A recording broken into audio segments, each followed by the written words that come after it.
All right, everyone, we will go ahead and get started. Bienvenidos, welcome everyone. We're so glad that you took the time to tune into this session. In this session, we'll be covering letters of recommendation as well as optional statements that make up part of or can make up part of your application. My name is Isabel Moreno. I am the Director for Admission and Financial Aid at the University of Utah, S.J. Quinney College of Law. I've been with the institution, frankly, a total of 10 years, partly in my student capacity and 7 years in my professional capacity. And part of the reason I was motivated to get into law school admissions because prior to my law school experience, I actually worked undergraduate admissions. I found that there was just a lot of love for higher ed as well as for the law, and this was just kind of that perfect merger. But with that said, we have some wonderful and very seasoned professionals with you today, and I will let them introduce themselves. Estuardo, or Dean Ponciano, if we can start with you. Thank you, Isabel. Yes, thank you, everyone. My name is Estuardo Ponciano. I use the pronouns he, him, and él. I am the Assistant Dean of Student Affairs at California Western School of Law.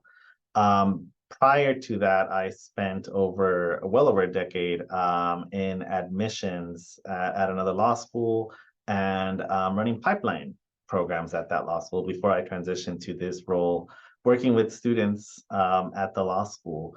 Something that so I've been in law school administration for over 14 years now, and what motivated me to kind of similar to Isabela, when I went to college as part of a pipeline program, and that program was transformative for me because it really what I gained most from that wasn't necessarily the knowledge or like the prep for classes, although that was very helpful, but what I gained from that was the fellowship and community with the students in that program. And over I don't know how many years now, over 20 years now since I was in college and law school, that community, that network remains with me, and I recognize the value of that as we traverse, especially as first generation, in my case Latino, but as people of color. I think a lot of times we value having that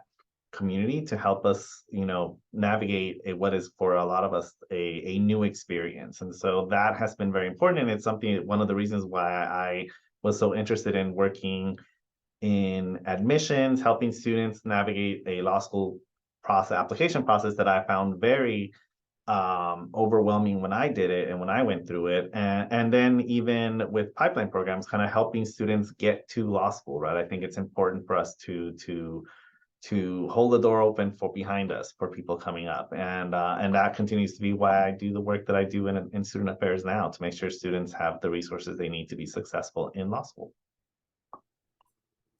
Hi, everyone. My name is Rebecca Scheller, and my pronouns are she, her. I serve as the Associate Dean for Admissions and Financial Aid here at the University of Wisconsin Law School, where I just started my 16th year in law school admissions. I come to law school from a family of teachers. My mom is from Puerto Rico, and my mom's family is entirely from Puerto Rico. And when they came to the U.S., that's how they kind of wanted to give back was through education at the elementary school level. So she and her family members, almost everyone is a teacher. But growing up in Milwaukee, my mom and some of her family members had to navigate different kind of legal issues. And it became quite clear to me as when I was in high school that there's a large gap between people who have the resources, who have English as their primary language, being able to navigate the legal system much more easily than people who come from a more traditional background here. And so that was a big motivating factor for me to pursue higher education and to pursue law school specifically. I thought I wanted to go to law school to pursue family law, again, kind of tying back to my own family experience with the legal system. And I ultimately pursued corporate law, which is the complete opposite side of the spectrum. But again, always kind of had an interest in serving others, which is, again, from my own kind of upbringing. So I always kind of had that pulling at me, even while I was practicing corporate law at a firm. So ultimately, I decided to pursue no longer billable hours, but kind of the recruitment and admissions enterprise. And again, that was now over 15 years ago and has been, I think, a continuing journey for me. I think a lot of the great elements that come out of this kind of work that we do, as Eduardo said, helping people to navigate the admissions process, pointing them to the right kinds of resources, developing and facilitating pipeline programs to get more diversity, frankly, into the law school arena, and therefore into the legal profession to help people kind of give back. So that's what brought me to law school and what brought me back here as an administrator from practice. Wonderful. Thank you for those introductions. And so as for our audience members, as you can see, I was not overstating when I indicated that you have a pair of extremely experienced professionals here. Be sure to take note of their pointers and the information that they're going to be providing as we go through our conversation. Now we'll transition to a discussion of the letters of recommendation or letter of recommendation. And so if, Eduardo, you can start us off. We are, as you know, this is a 6-part series. Our audience members have an introductory session where they're learning about all of the components of the application process. But as a review for those who may have or for those who may have not had a chance to see that information yet or get an overview of that information, can you give us a review of what is a letter of recommendation? What exactly, what's its role, and just any other information you can give us about that? Yes. So a letter of recommendation is meant to give an admissions committee that is going to be reviewing your application as part of when you apply to law school, to give them a better sense of who you are beyond your numbers, right? Beyond your LSAT score, beyond your GPA. It's not the only component of the application that is going to help them do that. You also have personal statements. You have your resume, you have other components that you will be hearing about or talking about in other sessions like this one. The letter specifically, it really allows the committee to hear from someone that is familiar with or knows your work very well. And the work I'm talking about can vary, right? It can be academic work, it can be your professional work, it can be your volunteerism.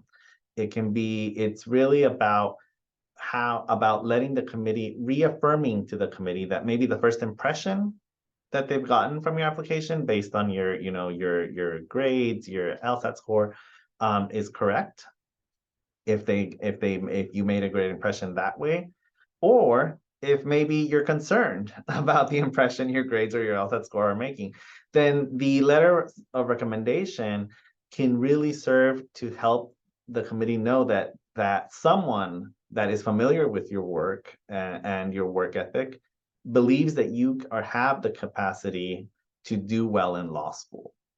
And so it's really a way to bolster your application, either, like I said, by confirming or affirming what they already might have gathered, or to kind of give you that boost if there's any concerns about those other components. All right. And would you say that,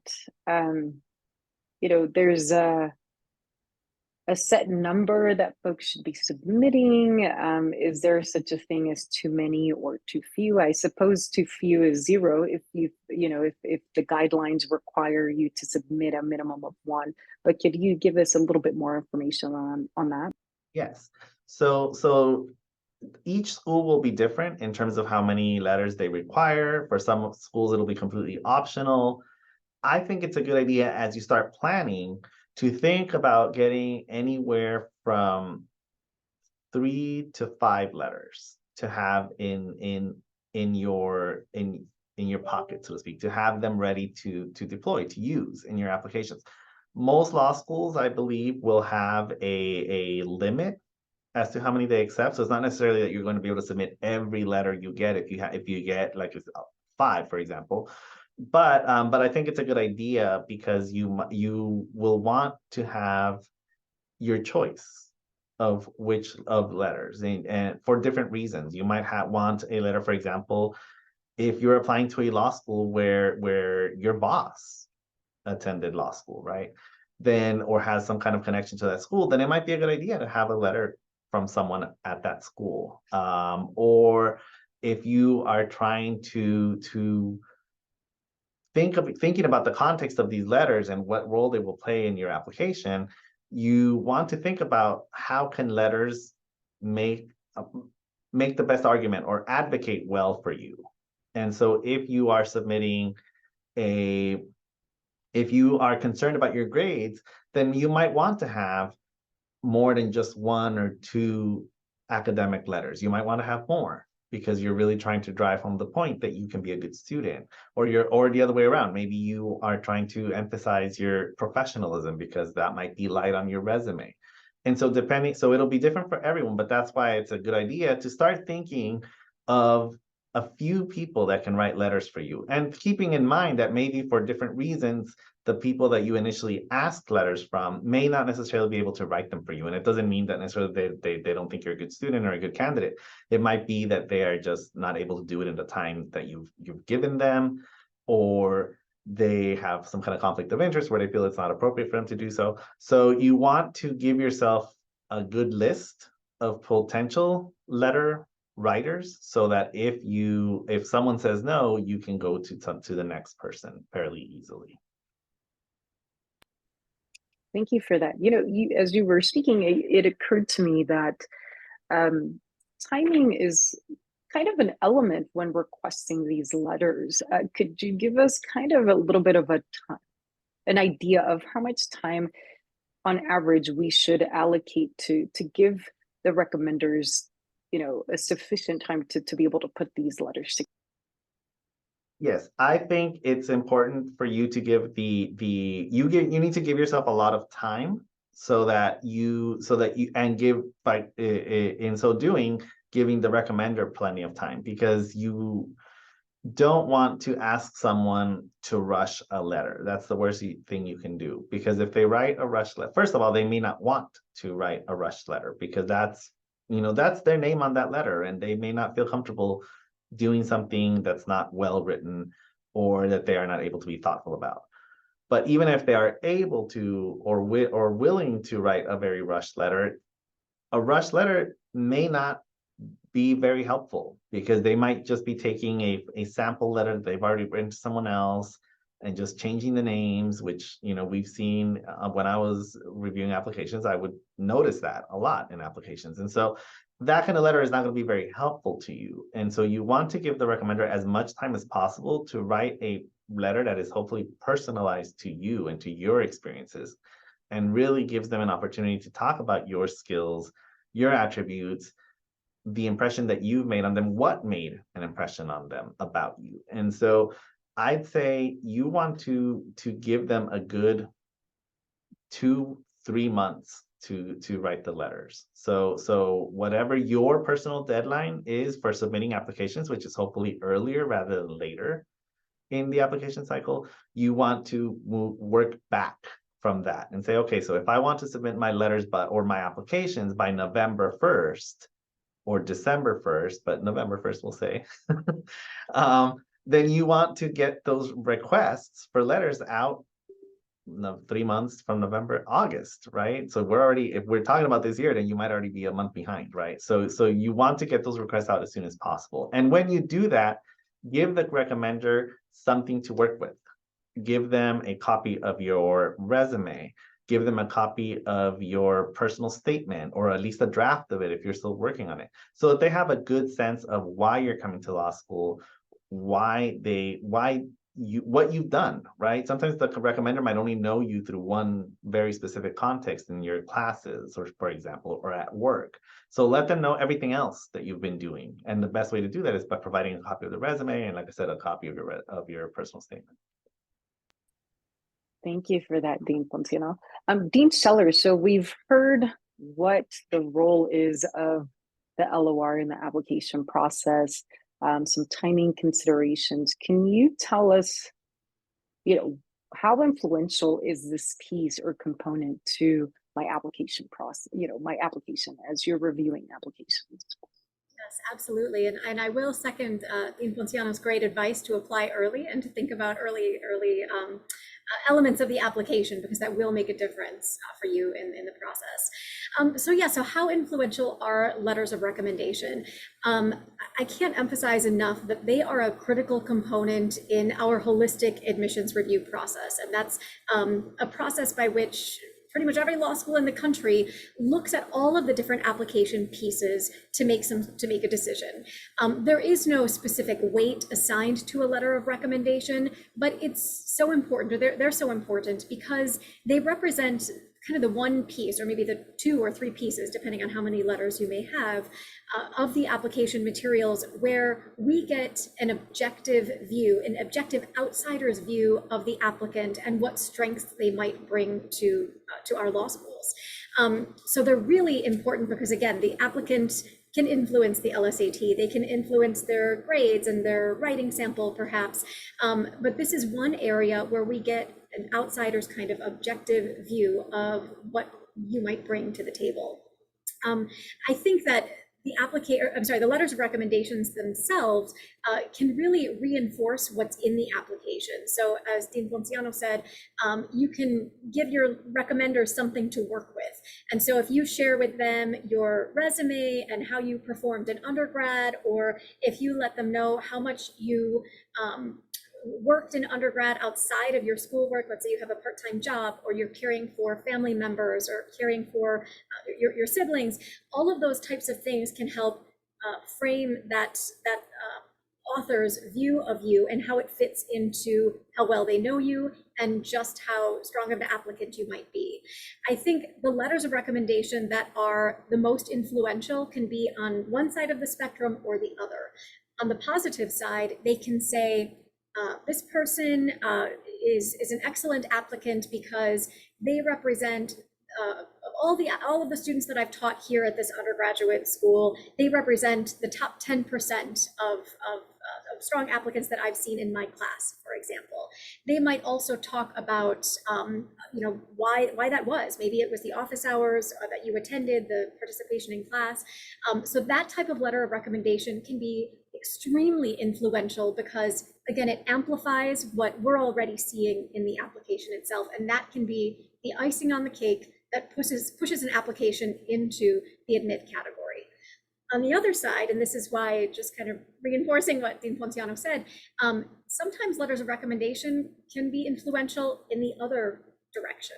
And that might be where someone talks about how the applicant maybe did well in class, but they didn't participate. And perhaps they're just naturally good at taking exams, and that's why they did well. And so that's why maybe you would want to admit that person. That doesn't really shine a lot of light, or, like I said, amplify elements that are in the application that strengthen or really strongly positively influence that application itself. So they are very influential, and again, they can go either way, which is why it's so important to choose the right recommender, and as Dean Ponciano said, to give them something to work with so that they can sing your praises and kind of elevate your application elements that are already in there. Fantastic. Thank you so much for that. Dean Ponciano, how does LOR, or letter of recommendation, differ from quote unquote a letter of support? So it's a very subtle difference, but an important one. A letter of support is from someone that maybe is saying, I think this person would be a good student at your school because they happen, and a lot of times it's an endorsement almost, right? Like if I was running for office, right? Someone says, I think that this is a good person. Good, right? It's better than not having that. But a letter of recommendation goes one step further because it goes on to tell us why, and in very specific ways that are going to be hopefully helpful to your admissions committee, which is, again, who you choose to write these letters for you is so important, right? It's not enough to just get people that you think are going to be influential. A lot of times students think that if they can get like a judge or an attorney that has a very high profile job, or their congressperson, or senator, local senator, they feel like, oh, that's going to be influential. But that is exactly what ends up being a letter of endorsement, right? Where it's like the person says, yeah, I think this person would be great, but they're not really able to substantiate that endorsement. A letter of recommendation, on the other hand, is going to be able to substantiate why they think you would be good for law school. And the only way that a person is able to do that well is if they actually are familiar with your work. It is not important, it is not enough for them to simply have met you in passing. Like if you're working, as an example, if you are working at a law firm, for example, a letter of support would be a partner that you never worked with, right? But that you happen to know, oh, this person graduated from your law school, so they must have influence. That person, if you never worked with them, might write that letter for you, but it's not going to be very strong. On the other hand, if you were working with a junior associate very closely, and that person was reviewing your work and giving you feedback and collaborating with you frequently, that person's letter of recommendation is much more useful and beneficial to your application, because they are going to be able to speak to the skills that they observed in your work, the traits and qualities that they enjoyed about having you in the workplace with them. In a similar way, when you are looking at the academic letters, you want people that can speak to the work you did as a student, because this, and not just someone, like I said, that is like the dean of the program, if they never really taught you, because they're the ones that can speak most fully about the type of student you're going to be, and about why you're coming to law school, because they know you, they've gotten to know you, hopefully, during your time with them, and they can advocate sincerely for you. Thank you so much. And I think part of the reason we're touching on this, as Dean Ponciano eloquently put it, very subtle difference, is because what you should be aiming for in requesting these letters is, a letter of recommendation, not just this letter of endorsement. And even though the difference is very subtle, in the letter of recommendation, they're going to be able to add illustrations and examples and certain instances where these skills or the attributes that are being highlighted took place, right? And that's not something necessarily that we're going to see as reviewers in a letter of support. Sometimes I could tell you that we add LinkedIn messages to our applications because it's an alumni member, and they're just like, hey, Isabel, because they know I'm here. Hey, Isabel, I just want to let you know that so-and-so applied, and I just put all my support on that person. That is all they have to say, right? So there is the quote unquote letter of support. And so you see how that is not really beefed up or elevated, because it just doesn't have enough context for us to draw inferences from. So Dean Scheller, Dean Ponciano mentioned, kind of hinted at this, but this is why it's so important to understand who you're making these requests from. So can you expand upon that idea and tell us, who are the most ideal, quote unquote, sources, right, to request a letter of recommendation from? Absolutely. And I might, if I can, start with who it's not ideal to ask letters from. And those people would be your family members, or people who you barely know, but again, kind of think that maybe their title might help get you through the process. And I saw we were all nodding our heads when I said that, because right away, I'm sure we've all seen those letters of recommendation that come from your mom or your cousin, or someone that you maybe barely know, but because there's some sort of connection, maybe that letter will help sway the admissions committee. it doesn't. So avoid those letters from family members. Nothing against your mom or your dad or whomever, but letters of recommendation from family members, again, they're not going to be objective, and you're looking for letters that can give you an endorsement and really go beyond that kind of endorsement and give us an objective view of the type of person you are. What is your work ethic? What motivates you? What specifically in that person's class, or what specifically in the employment setting did you do or can you do that would really contribute to the law school experience and therefore, of course, legal practice. So who are those ideal sources that you might reach out to? I would say first and foremost, the big obvious one are professors.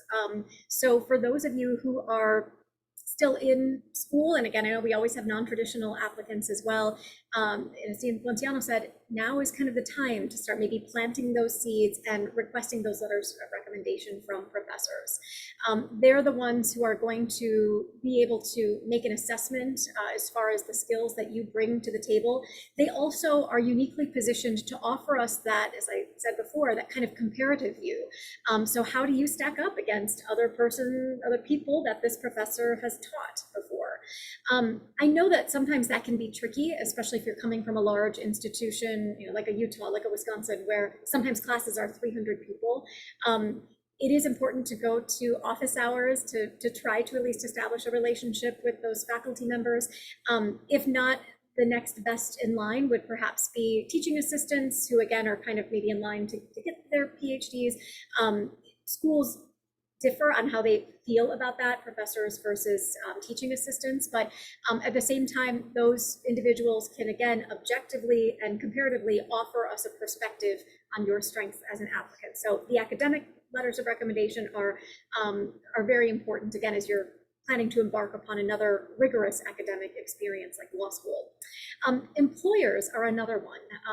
And again, this goes to those non-traditional students who may struggle to find a professor.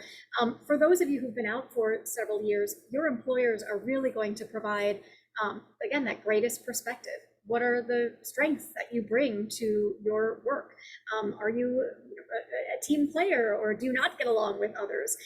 There's a lot of collaboration that takes place in law school and beyond, and we want people that can kind of bring those skills, who can have constructive conversations, who maybe can also have difficult conversations, which you will undoubtedly encounter in law school. So employers are another really great one. Again, there's that flip side, because there are some people who maybe still be an undergrad right now who maybe aren't working. So again, I would steer you more towards the academic ones, and then of course the students that have maybe been out for a while, steering you more towards the work or employment related ones. If you can somehow get both, I think that's great for those schools that require at least 2 letters of recommendation. Other really strong authors for writing those letters could be, if you do volunteer work, if there's a head volunteer coordinator that again has kind of overseen your work. Again, it's somewhat lower stakes than kind of employment or academically related, but again, we like to see, first of all, people who are doing volunteer work and are involved in the community, and again, what strengths you might bring to that that kind of environment and that kind of setting, that would also again kind of share that perspective. So yes, professors, academic letters of recommendation, employment, those letters of recommendation, volunteer work, that all of those types of perspectives, and any sort of perspective where someone can provide an in-depth, objective view of your skills as an applicant, that's really going to be the sweet spot for enhancing your application through those letters. Thank you. And yeah, you bring up a fair point of who not to approach, right? I remember I keep giving illustrations because that's how I learn best. And so I remember, we had an instance where an applicant submitted a quote unquote letter of recommendation from a subordinate. So someone who reported to this applicant as a recommender. And this would be an instance where I would say this is also an example of someone who you probably don't want to approach, just because even the simple optics of that is not all that great and necessarily favorable, or in a way that's going to bolster one's application. Dean Ponciano, well, actually, Dean Scheller, if we can kind of stick with you for a little bit, could you tell us how vital it is, if at all, that a recommender be involved in the legal profession or a member of the legal profession?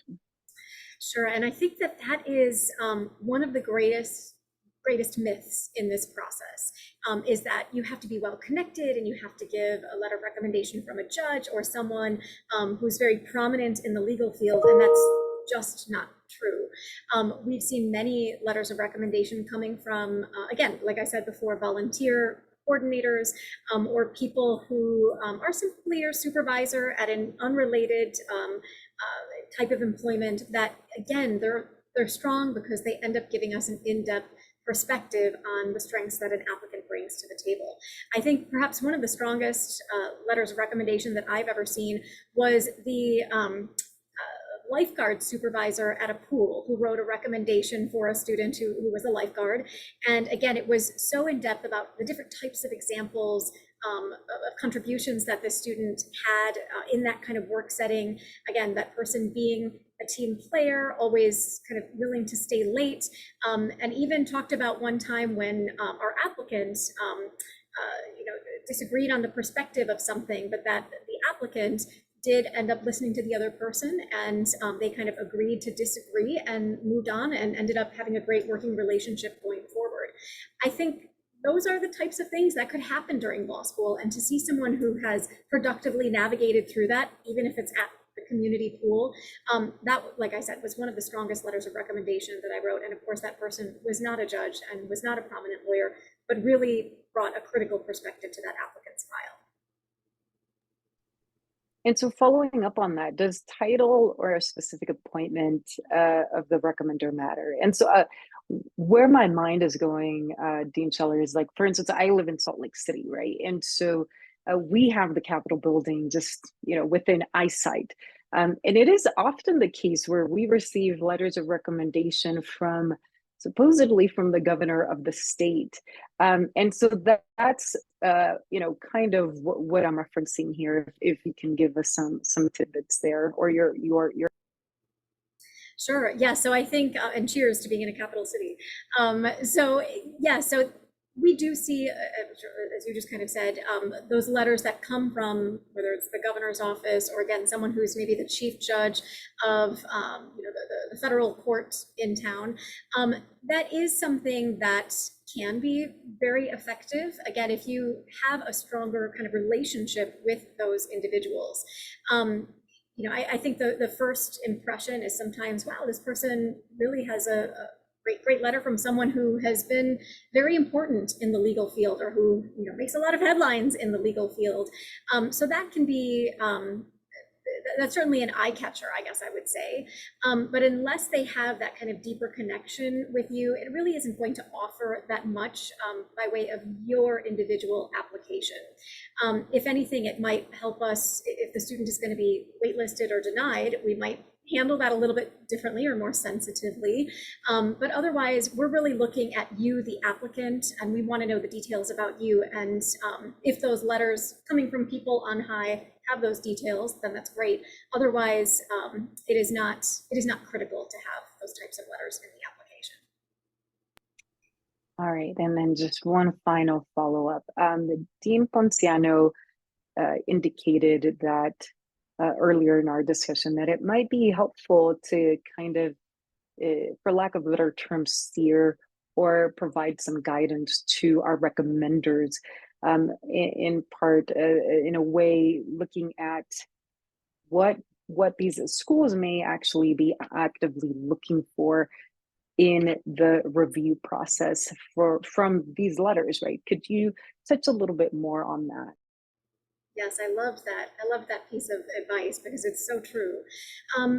I think it's very helpful to give the authors of your letters of recommendation some guidance on a number of different things. It could be on your academic performance overall. It could be on specifically some of the things that you've accomplished while you've been working at a certain place. That helps for the authors to kind of have a better sense of, again, kind of what you are as an applicant and what you value. And oftentimes applicants will share the schools that they are interested in applying to, as well as what those schools might be specifically looking for. Some schools will have certain types of prompts, or they will reference their their strategic plan or their mission. And sometimes it's helpful for the authors of the letters of recommendation to have an idea of who you are as an applicant, what the school might be looking for, specifically some of those schools, and that way they can kind of weave it in together and put together that letter of recommendation. So as an example, again, I kind of shared some of this before, a really strong letter of recommendation might include something like, might say something like, Rebecca, I'm recommending Rebecca because she has been an incredibly strong student. Of all the students I've taught here at Wisconsin, she's in the top 20% of all the classes that I've taught. But specifically, it's not just my class. She has done really well at this university, as you can see from her 3.4 GPA. You'll see that her classes have gotten progressively more difficult, which really shows that she is prepared to join an institution like yours, because she continues to rise to the challenge and excel, even as her classes get more difficult as they would be in law school. Specifically, I see that she is applying to your, I'm making this up, private institution, which has a very strong mission to give back to the local community. You will see from her resume that she has done a substantial amount of volunteer work, specifically of the type that your school would benefit from, and I strongly urge you to admit Rebecca. So there's kind of capturing how you might tie in some of the pieces of the application by giving your author the strengths and kind of aligning it with what the school might be looking for as well. Wonderful. Thank you so much. Dean Ponciano, just to kind of wrap up for this discussion on the letters of recommendation, it's no secret that our applicant pool is wide and varied with different experiences. And we might have among our applicants those who may be, at least 2 years, if not more, separated from their last academic experience in higher education. In that instance, if I'm in that position, do I need an academic letter of recommendation? I think an academic letter is always helpful, because what you are doing in law school, while it is a professional program, the work is academic. And so if there's a way for you to get a letter, if you've remained in touch with any of your professors, advisors, I think that will be helpful. But the reality is that doesn't always happen, right? We've lost touch. They've moved on. They're hard to track. They may not feel comfortable writing a letter because they don't remember, because it's been so long. And so in that situation, then no, we understand also as admissions committees that time has elapsed, right? Or time has gone by, and so you're not necessarily able to get those letters. I think what you want to think about in that kind of scenario is what would have been the purpose, or how was that letter, academic letter, going to be helpful, right? And we talked about that earlier, about that the academic letter is hopefully someone that knows your academic work, the skills you developed in class, your aptitude for learning, for writing, for the skills that law schools are looking at. And so then it falls on you to think about, well, who could talk about these skills in my life now that would kind of help answer or fill that void, so to speak, from an academic letter. Am I using these skills at my job? Am I using them, in my volunteer capacity? Am I using them even, for example, that's where we get creative. Like, am I using them maybe even, in other environments, like at church, for example, because of my leadership? Maybe I'm teaching class, maybe I'm teaching a doctrinal class, in a religious setting. It's really for you to think about, how else can I demonstrate and who else can speak to these skills that might have been a professor speaking of them, if that makes sense. Makes perfect sense. Thank you so much. And so we'll move on to our conversation surrounding optional statements. And Dean Scheller, as you know, those are wide and varied. But to begin our discussion, can you tell our audience members, can you tell what is an optional statement? Absolutely. Well, an optional statement kind of says it in the name. So these are additional narrative pieces that are not required, but that applicants are invited to submit alongside their required application elements. So it really can give applicants an opportunity to provide some texture, to kind of add a little bit more context to their application in ways that other pieces, specifically the numerical credentials, cannot. So I'll give a few examples of these. Oftentimes, we see them in the form of academic or LSAT addenda. So if someone, let's say, perhaps did not have the greatest undergraduate grades or did not perform exceptionally well on the LSAT, there may be a reason for that. It may be, talking about the LSAT, it may be that they are generally a poor standardized test taker. It could be that perhaps they were working many hours during undergrad, and so that kind of impacted their GPA. It could be that maybe they were taking care of family, and maybe that impacted their GPA or perhaps their LSAT score as well, because they didn't have the time to kind of put in the amount of studying that was needed for them to be successful. For those, sometimes we'll also see additional, that's where, again, that letter of recommendation might come in and say that the student did well despite working all of these hours.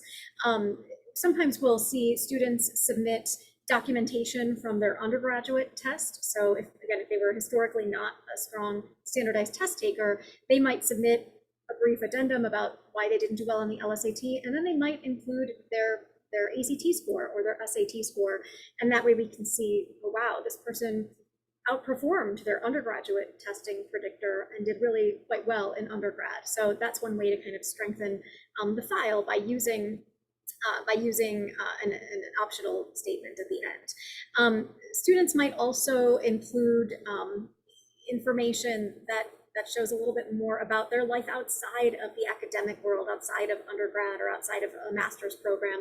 And they might shed some light on their civic engagement. So again, their kind of volunteer opportunities.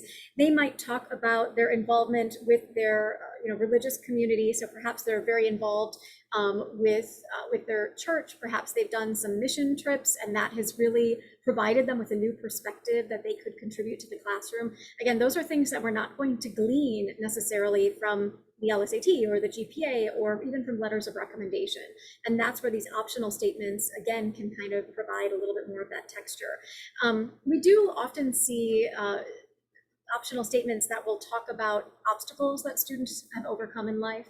So that could be maybe, again, a language barrier, a cultural barrier. It could be applicants who perhaps grew up without a lot of financial resources. And again, that can kind of shed a little bit of light on this applicant as a person beyond those strictly kind of numerical credentials that we sometimes see.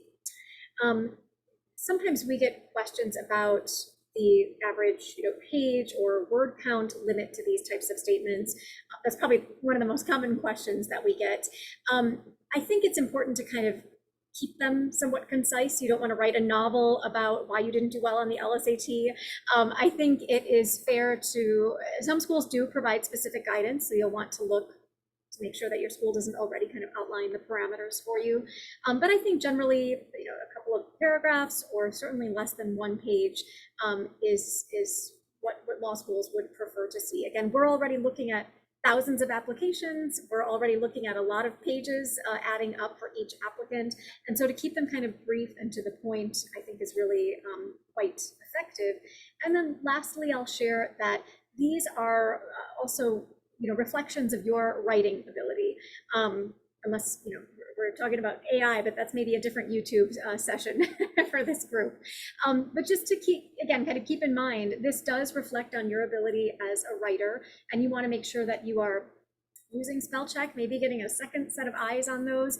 And if you do have school specific, mentions in these optional statements, that you're attaching the correct school's optional statement to that correct school. That's kind of the big mistake you don't want to make is, saying that you are applying to Utah and you're referencing, Cal Western somehow in there. So that's kind of an overview of optional statements, some examples, and just some tips along the way.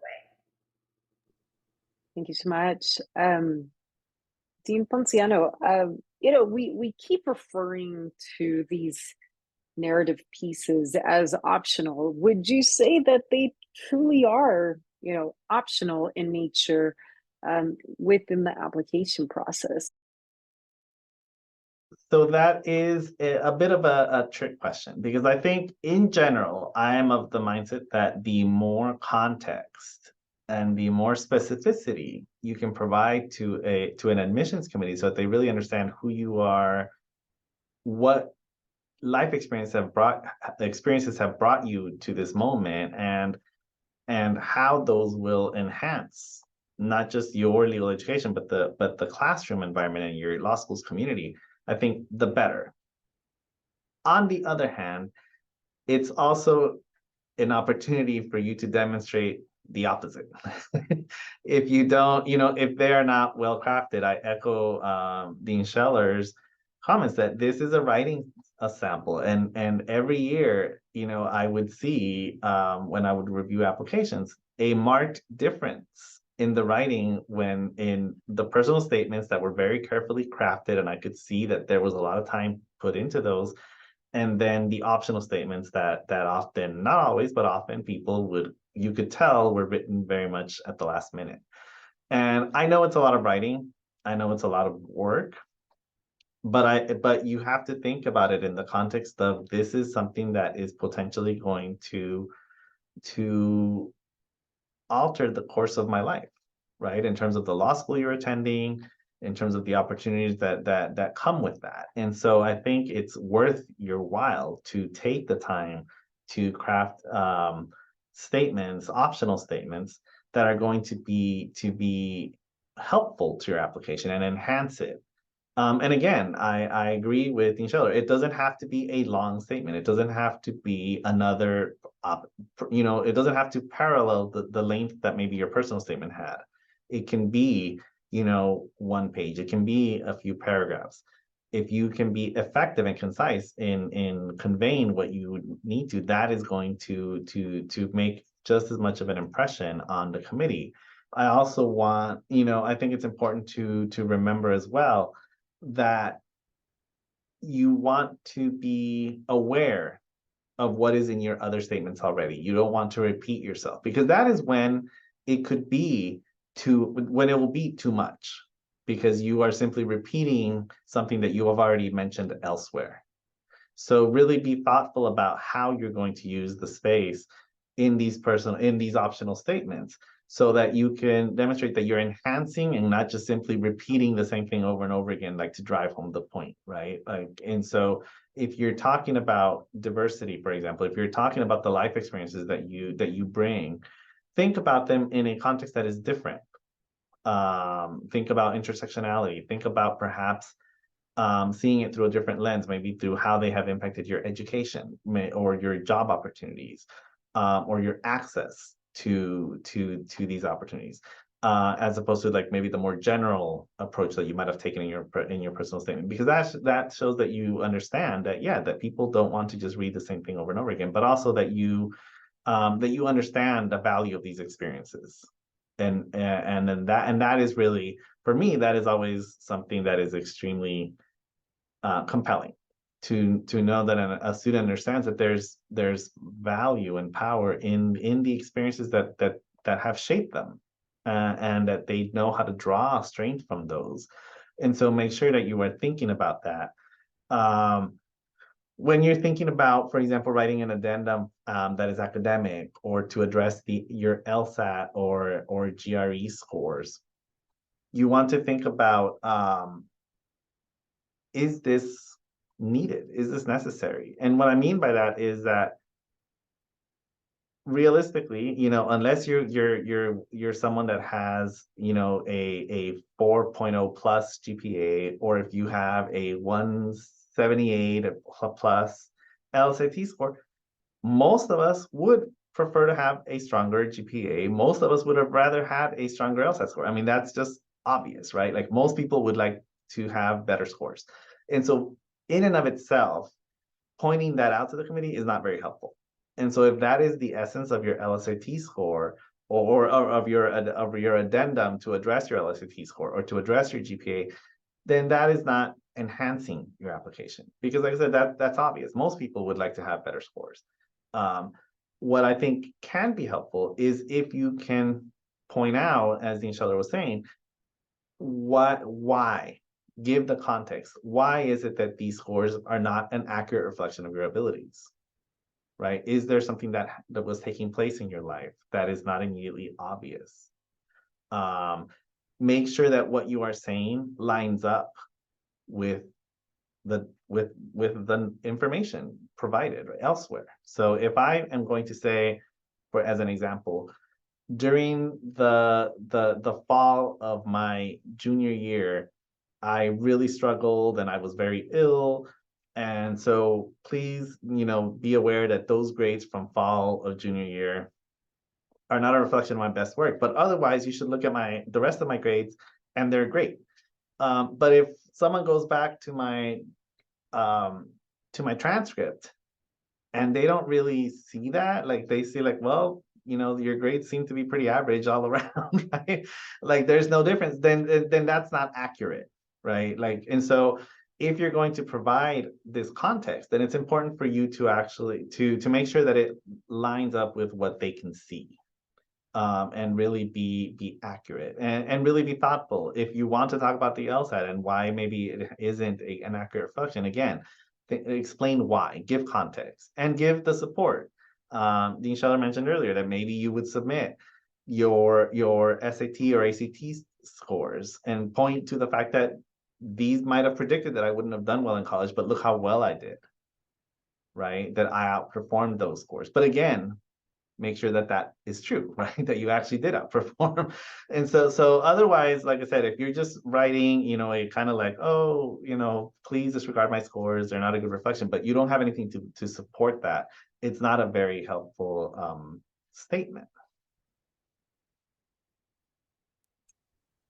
Thank you so much for that insight, Dean Ponciano. Dean Scheller, so sometimes these optional statements or some schools might invite candidates to submit why our law school, why our law school statement. And so do you have any insight as to, what could make those type of more tailored statements stand out from, any other applicant who's submitting this exact same thing, which they are invited to submit as well? Sure. I think a lot of schools really appreciate having those statements. We know that applicants are applying to many different law schools, and when applicants take that extra step to demonstrate that they've done their specific research on any of our law schools, that they've taken that time to kind of craft something to tailor it to our specific law school, that can really make an applicant stand out.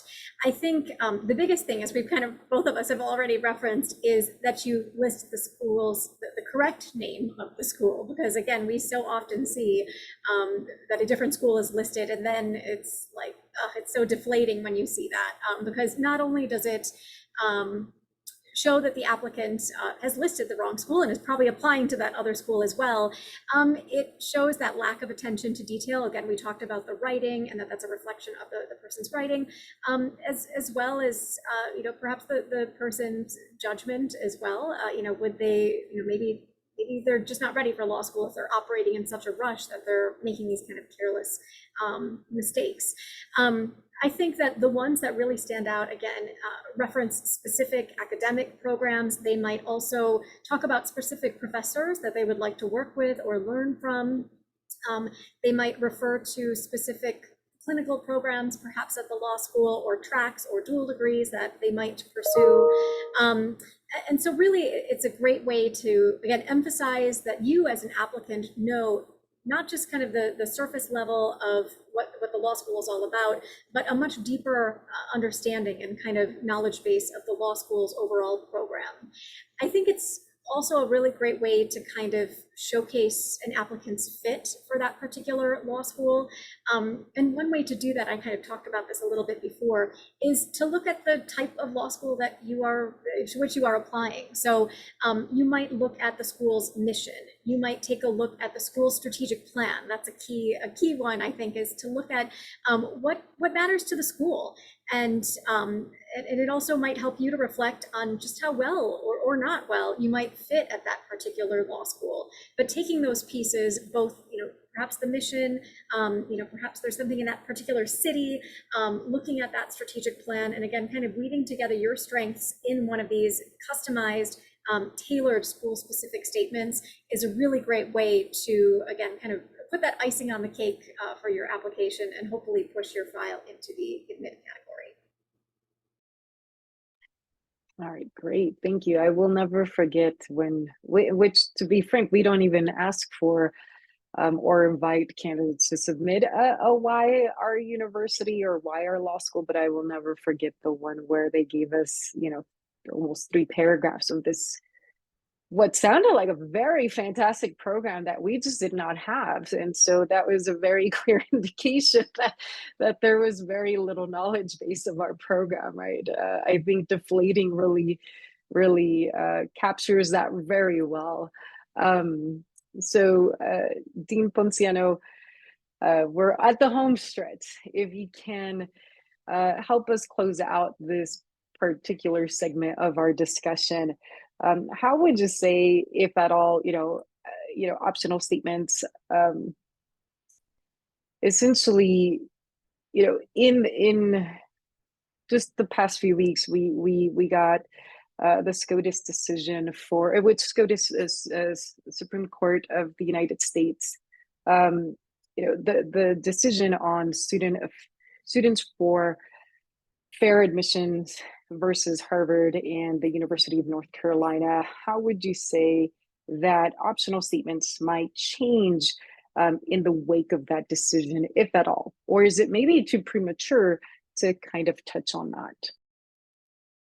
So I think you're right. I don't know that premature is the right word, because obviously for students that are applying, they want to know this. But I agree. I think it's really early to know how each school is proceeding, because literally the decision came out just right before school started, and as most law schools were submitting, preparing to release their law school applications.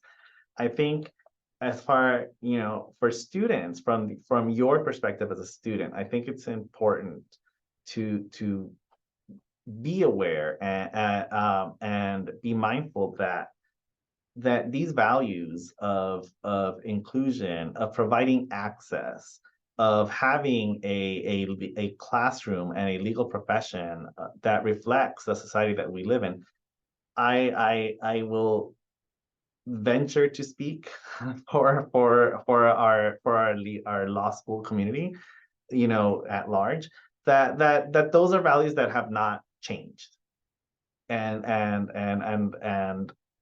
I am confident that, especially amongst my colleagues in admissions, that is something that hasn't changed. And so the question for you is, or what I would ask you as an applicant to focus on is not necessarily, is to pay attention to what the law schools are asking you for in their applications. That's rule, and that's always been the case. I think you should always answer the questions that are asked of you, submit the documentation that they require. And in terms of optional statements, one thing that I think it just creates a better opportunity. And I guess for me, I speak at it from the context of coming, as I mentioned, I'm at California Western, but before that, most of my legal education career was at a UC, at a University of California. I was at University of California, Irvine for most of my career. And so we have lived under Prop 209 in California, at least the public schools, for a long time. And so for us, we've always, those schools have always kind of modeled their or created their optional statements in that fashion of asking students to tell us about your life experiences and to share how you have been impacted by life experiences, by your background, by the opportunities that you have been afforded or have not been afforded or have not had access to as a result of these things. And so the Supreme Court itself did not said that was perfectly, valid for students to talk about, and that they could still, discuss these things in their applications. And so I feel the optional statements, even if schools, there might be schools that feel like they have to err on the side of caution and maybe not explicitly call it a diversity statement or speak about diversity explicitly. That doesn't preclude you as an applicant from speaking on these topics, especially if it's in a way that is relevant to what you are bringing to the law school community, and what you will share, and how your experiences will enhance law school. And so I would encourage you to continue to address those things. Like I said, law schools, I think over the course, very quickly, I am confident will begin to kind of where they need to. Some schools may feel that they don't need to do that, but other schools might feel like they need to kind of fine tune what they're asking for in those statements.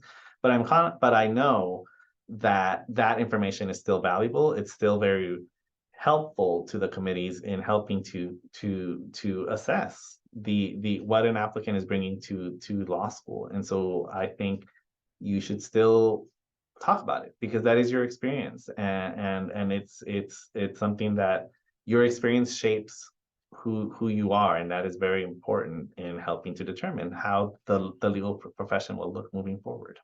But I would ask Dean Scheller to comment as well. Sure, yes, and I think, Dean Ponciano, you hit the nail on the head with that. And it is helpful that yes, there are some states where this has kind of already been the law of the land, and so we have some guidance on how we can still move forward, I guess I would say. So I do want to emphasize, and I'm just going to read one sentence from the opinion because I have found it to kind of be the guide in all of this. But first of all, law schools are going to follow the law. We are no longer allowed to just, we weren't doing this anyway. I think I can speak for most law schools on that, to just look at race as a check the box and draw some sort of conclusions. There's no stereotyping that's allowed. And so law schools will make sure that they are not doing that for those that may have been doing that beforehand. I doubt there were too many. But Chief Justice Roberts says, nothing prohibits universities from considering an applicant's discussion of how race affected that applicant's life, so long as that discussion is concretely tied to a quality of character or unique ability that the particular applicant can contribute to the university. So my recommendation to those of you who want to include this type of information is to make sure that it is tied to a quality of character or unique ability that would help enhance our law schools.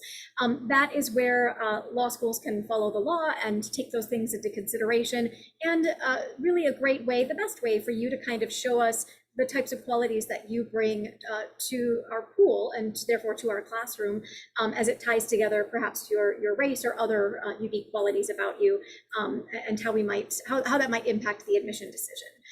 So I think, looking specifically at race, like the UC schools, like Michigan, that's not something that schools will be doing. That's not going to be considered in the admission process. But one great way to include these kinds of diversity statements in light of the SCOTUS opinion is to do exactly what the Supreme Court has told us: tie it to these other attributes, these other qualities, and those pieces can influence and can kind of enhance your application. Thank you both. And just as a follow-up, and either one of you feel comfortable, if you have some thoughts here to share those, which is, what if I, I'm really well prepared applicant, and I just, have been working on these statements for a little bit of time, just in preparation for the opening of application season. And I drafted what a traditional diversity statement looked like. Is it still appropriate for me to submit that along the elements of my application for schools, especially if there's no perfect, parameter that this fits or a specific title, so to speak, in terms of a designation for optional statements for, again, a traditional diversity statement? I'll say that, yes, I do think it's fair to still submit that information. Again, if you can tie it to the characters or qualities, as the court has said, I'm looking at my other screen here, I think that's probably the best way to go about doing that. The other thing is, as you can probably tell from all of us on the call, law schools are actually pretty friendly places. The admissions teams are always eager to kind of talk with applicants about how they might, modify or tailor their application materials, or make sure that it is compliant with the law school's rules or parameters. So reaching out to the law schools themselves to which you want to apply, that's a great way to kind of make sure that whatever you have drafted is going to best fit the expectations for that school's admissions process.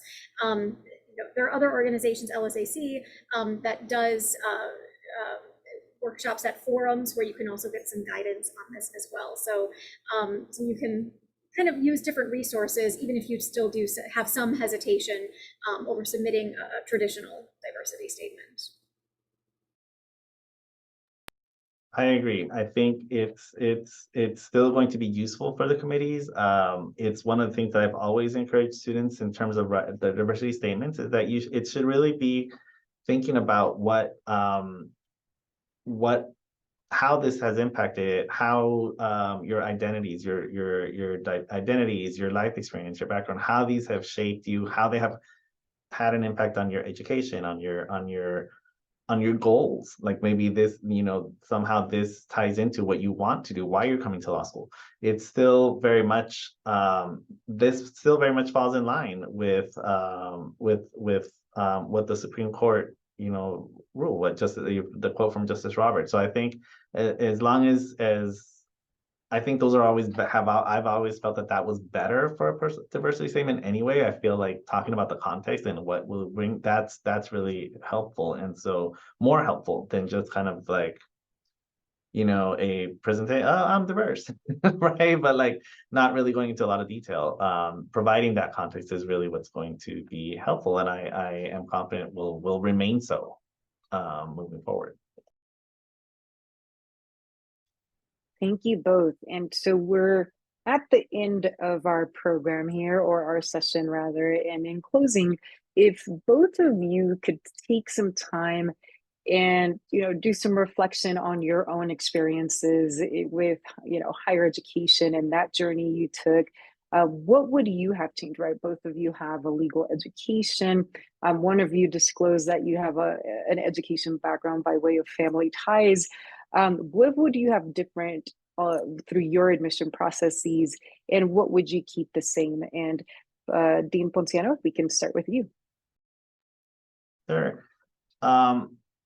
I would hope that what I wish I would have known is that there is nothing wrong with being, with not being familiar with the process.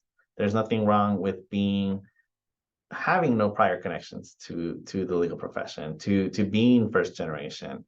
I always, when I was a student, I always saw that as a deficit. I saw that as something that I didn't want people to necessarily know about me, and it created barriers for myself because I wouldn't ask for help. I didn't want to say I don't know what this means, or I don't understand this, because I thought that meant that somehow that was going to prove that I shouldn't be there and that I didn't deserve that spot.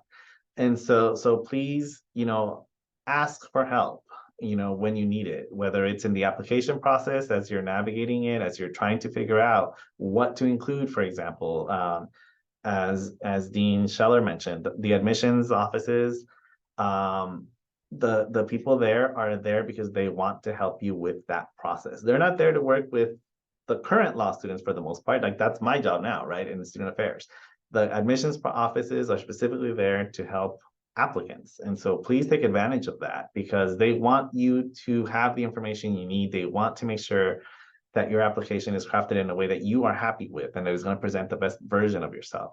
So please ask for help.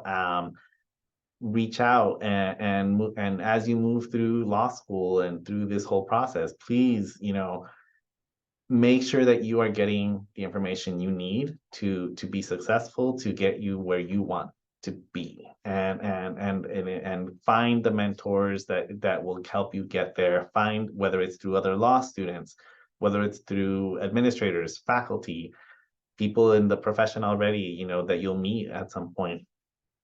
Please, make sure that you get that assistance because they're there, they're happy. Like I rarely have found lawyers that don't want to talk to law students, right? Like they might be busy and they might have to schedule you. Same thing with the professors. Like some of them may not come off necessarily as the most jovial people, right? They might not necessarily appear to be, the most social or whatever, but they're there to help. They want to help you. And so, but they don't know you. And so you need to step out of that discomfort or rather live with the discomfort, but get the help you need anyway. Ponciano, you took the words right out of my mouth, I think. I think a big part of it for me, what I would do differently is using resources. I didn't know that they were there until I became, I started working in the admissions office myself, but knowing that the admissions offices are open to talking with applicants before they've submitted anything. I think also, I mentioned, my own background, my mom was a teacher, my dad didn't go to college. There were not a lot of financial resources, and I scraped to save up to pay for the LSAT, to pay for the law school application fees. There are processes in place now where for students who maybe don't have resources, there are application waivers, there are some LSAT waivers and CAS waivers that are out there. So if you don't have the financial resources, and if this process is largely cost prohibitive, reach out to the law schools and we can point you to some of those resources. They may not be able to alleviate everything, but at least then that gives you a little bit of breathing room in the process so that you aren't, again, kind of scraping by to pay for this, because it's a really expensive process. There's no doubt about it. So yes, the resources, reaching out to the law schools, whether that's for help with personal statements or for fee waivers, that would be something that I would do differently. And you had asked Isabel what we could do that would be the same. For me, it was really kind of pouring my heart into the preparation to apply to law school, taking the time to really study for the LSAT. Nobody wants to take it more than once. You can take it many times, but nobody really wants to spend 4 hours again on a Saturday or whatever it is to take that test. So putting your time in for the preparation, as Dean Ponciano said at the beginning, building in that time to make sure that you're able to make the asks for the people who are going to write your letters of recommendation, taking the time to draft these optional statements, or your personal statement, really making sure that you're giving yourself enough time so that you can do this the right way, so that you don't have to take the test again, so that you don't have to reapply to law school. And again, all of us, as well as our larger law school community, will be there with you every step of the way to help you navigate this process. Fantastic. And that takes us through the end of our session. Thank you both for all of the incredible tips and insight that you were able to provide to our audience members today. And for those of you tuning in, don't forget to check out the other sessions associated with this series. Thank you so much for taking the time to hear what our wonderful panelists have to say. And we'll be talking to you soon. Take care.